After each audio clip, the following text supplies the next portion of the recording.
কোলাহলৰ পৰা আঁতৰি নিৰিবিলি গধূলিত জুবিন গাৰ্গলৈ শ্ৰদ্ধাঞ্জলি।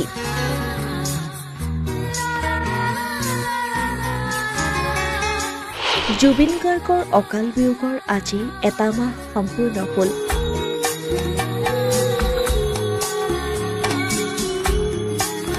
শিল্পীগৰাকীৰ শূন্যতাত আজিও অসমৰ সৰ্বস্তৰৰ ৰাইজ ম্ৰিয়মান।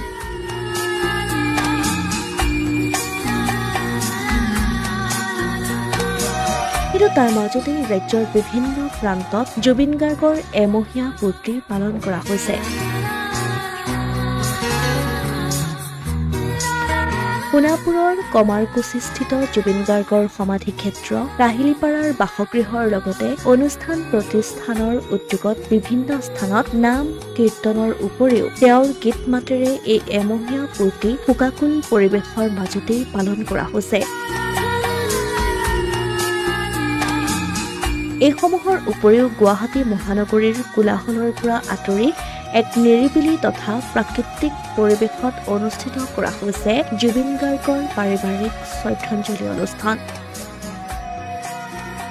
অসম চৰকাৰৰ এগৰাকী অৱসৰপ্ৰাপ্ত বিষয়া তথা বেলতলাৰ নিবাসী দিলীপ দাসৰ বাসগৃহৰ ছাদত থকা তুলসী, বিবিধ ফুল আদিৰে সজ্জিত এক নিৰিবিলি পৰিৱেশত অনুষ্ঠিত কৰা হয় প্ৰাণৰ শিল্পীগৰাকীৰ এমহীয়া পূৰ্তিৰ শ্ৰদ্ধাঞ্জলি অনুষ্ঠান। উল্লেখযোগ্য যে কেইবাটাও সম্ভ্ৰান্ত পৰিয়াল একলগ হৈ শিল্পীগৰাকীৰ প্ৰতিচ্ছবিৰ লগতে চৌপাশে বন্তি প্ৰজ্বলন কৰি এই অনুষ্ঠান অনুষ্ঠিত কৰে। আনহাতে জুবিন গাৰ্গৰ বাণীখোদিত হাতেৰে অংকিত এখন ছবিত পুষ্পাঞ্জলি অৰ্পণেৰে এই অনুষ্ঠানৰ শুভাৰম্ভ কৰা হয়।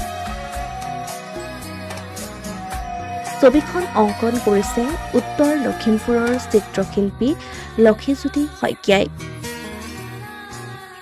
ইয়াৰ পাছতেই 1 মিনিট সময় শিল্পীগৰাকীৰ আত্মাৰ সৎগতিৰ কামনা কৰি মৌন প্ৰাৰ্থনা জনোৱা হয়। অনুষ্ঠানৰ আৰম্ভণিতেই শিশু শিল্পী হৃদয়ম মহন্তই জুবিন গাৰ্গৰ কালজয়ী গীত মায়াবিনী ৰাতিৰ বুকুত দেখা পালো তোমাৰ ছবি শীৰ্ষক গীতটি পৰিৱেশন কৰে।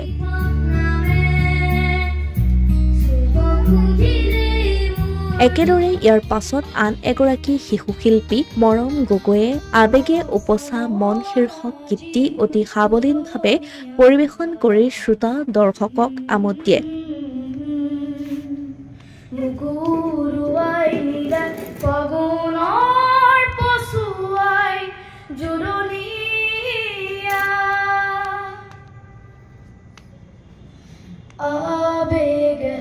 আনহাতে উক্ত অনুষ্ঠানত গুৱাহাটী বিশ্ববিদ্যালয়ৰ ছাত্ৰী তথা প্ৰতিষ্ঠিত শিল্পী আকাংক্ষা দাসে জুবিন গাৰ্গৰ কেইবাটাও গীত পৰিৱেশন কৰি অনুষ্ঠানটি জীপাল কৰি তোলে।